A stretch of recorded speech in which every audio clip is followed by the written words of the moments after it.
कुछ बच्चे क्या करते हैं, पेपर लिख रहे हैं, बहुत अच्छे से पढ़ाई की थी, मतलब एकदम जी जान लगा दिया था, ओएमआर शीट गलत फिल करके आ गए। तो इसका प्रैक्टिस कैसे कर सकते हैं? देखिए, इसमें एक चीज़ जो मैं कहूँगा कि हर बच्चे को बिल्कुल खासकर जो इस वक्त है, जो लास्ट का टेस्ट जी। सीरीज़ कहीं ना कहीं पे ज्वाइन करनी चाहिए। हम्म, और जब आप टेस्ट सीरीज़ ज्वाइन करते हैं तो ओएमआर शीट्स भी आपको उसके साथ साथ मिल प्रैक्टिस जाती हो है। जाएगी। ये प्रैक्टिस करना भी ज़रूरी ये है। प्रैक्टिस करना भी बहुत एक ज़रूरी साल है। 2 साल तैयारी करे, बिल्कुल, शीट गलत फिल कर गलत दी। फिल कर दिया तो ये चीज़ होना हम्म। नहीं चाहिए। तो इसके लिए सबसे अच्छा यही है, एक बार आप हम्म। घर पे एक मिल जाती है, जी जी। आपको मार्केट में भी अवेलेबल है, हम्म। कि जिससे आपको पूरा वो समझ में आ जाए भाई किस तरह से मुझे करना है। जब आपको रोल नंबर मिल जाए हम्म। तो एक बार कर लें, करके देख लें। हाँ हाँ, वो और प्रैक्टिस करके ये देख सकते प्रैक्टिस हैं। करके देख सकते हैं। तो ये सारी चीज़ें बड़ी इंपॉर्टेंट, बैकलॉग्स खासकर बैकलॉग्स के बारे में थोड़ा सा बताएंगे? आप एक टीचर हैं, बच्चों को पढ़ाते हैं। बच्चे क्या करते हैं कि बच्चा है, कहीं ना कहीं तो वो जी भी बिल्कुल। गलतियां भी करता है, और कहीं ना कहीं वो थोड़ा सा ये कोताही भी करता है भाई कि मैं हम्म ठीक है, थोड़ा सा इग्नोर कर दिया, बैकलॉग लग हम्म। गए, 4 महीने बचे हैं। कोई टिप्स ऐसे हैं जो बैकलॉग्स बच्चा क्लियर कर सके? बैकलॉग्स के लिए देखिए, मैंने जो बोला था आपको कि रिवीजन इम्पॉर्टेंट है। हम्म। तो अगर किसी वजह से बैकलॉग्स लग गए हैं तो जो अभी चल रहा है, आपका जो पढ़ाई का चल रहा जनवरी है, चल जो रहा है अभी अभी। टॉपिक जो भी चल रहे हैं, वो हाँ। उसको तो आप आगे चलाते रहिए, ठीक है, उसको मैं नहीं रोकूंगा।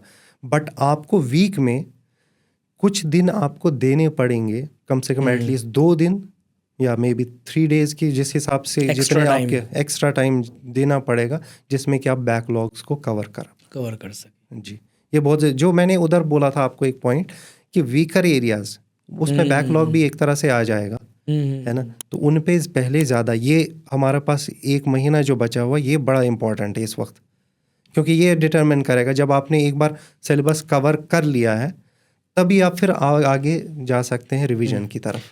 बहुत सारी मिस्टेक्स भी करते हैं बच्चे। अब लास्ट टाइम चल रहा है, तो कुछ ऐसा बता सकते हैं कि कुछ मिस्टेक्स जो बच्चे ना करें, how to avoid mistakes? Silly mistakes कर जाते हैं बच्चे, कुछ भी हो। अब ड्रेस स्टाइल, ड्रेसिंग का वो है, कोड होता है, जी, वो होता है, या फिर कुछ अंदर कुछ मटेरियल लेके जाना है, या और भी बहुत सारी मिस्टेक्स हो सकती हैं। तो कौन कौन सी मिस्टेक्स अवॉइड कर सकते हैं बच्चे लास्ट टाइम पर, या पढ़ाई लिखाई से रिलेटेड, अपना रिवीजन से रिलेटेड? देखिए, जो एक गलती जो बच्चे करते हैं, उनको लगता है कि शायद कुछ टॉपिक्स हमारे ज़्यादा इम्पोर्टेंट है, कुछ टॉपिक्स अच्छा। हमारे कम इम्पोर्टेंट है। ये बहुत ही बड़ी मिस्टेक, जबकि हम्म। जो नीट का फॉर्मेट है वो इस तरह से बनाया गया है कि ऑलमोस्ट सारा ही सिलेबस आपको कवर करना ही पड़ता है। एक एक क्वेश्चन तो मिल एक ही एक जाएगा। क्वेश्चन बिल्कुल आपको, बिल्कुल ये मैं बोलता हूँ कि हमारे बायोलॉजी में बोलते हैं ऑल और नन प्रिंसिपल, हम्म। कि भाई या तो पूरा आपको मिलेगा या फिर कुछ नहीं कुछ नहीं मिलेगा, कुछ मिलेगा। नहीं मिलेगा। तो ये इसके लिए ये माइंडसेट आप बना लीजिए। तो क्या होगा कि इससे आप ये टॉपिक्स जो है, वीकर हम्म। एरियाज जो मैंने बोला, या हम्म। टॉपिक्स छोड़ने वाले, ये गलती ना करें, ये हम्म। बिल्कुल ना करें। या एक ही सब्जेक्ट पे ज़्यादा फोकस कर देते हैं कि भाई बच्चे कई कई बार होता है बच्चों का कि भाई फिज़िक्स बहुत इंपॉर्टेंट, बिल्कुल इंपॉर्टेंट हर सब्जेक्ट, लेकिन उतना ही इम्पॉर्टेंट। ऐसा ना हो कि आप दूसरा सब्जेक्ट उसके चक्कर में छोड़ दें। छोड़ना नहीं है मैंने कुछ भी। बहुत ये चीज़ मैंने बहुत बार देखी है कि बच्चे जो है बायोलॉजी को इग्नोर कर लेते हैं, और लास्ट में पता चलता है कि वो बायोलॉजी की वजह से ही स्कोर जो है उनका डाउन। डाउन रह गया।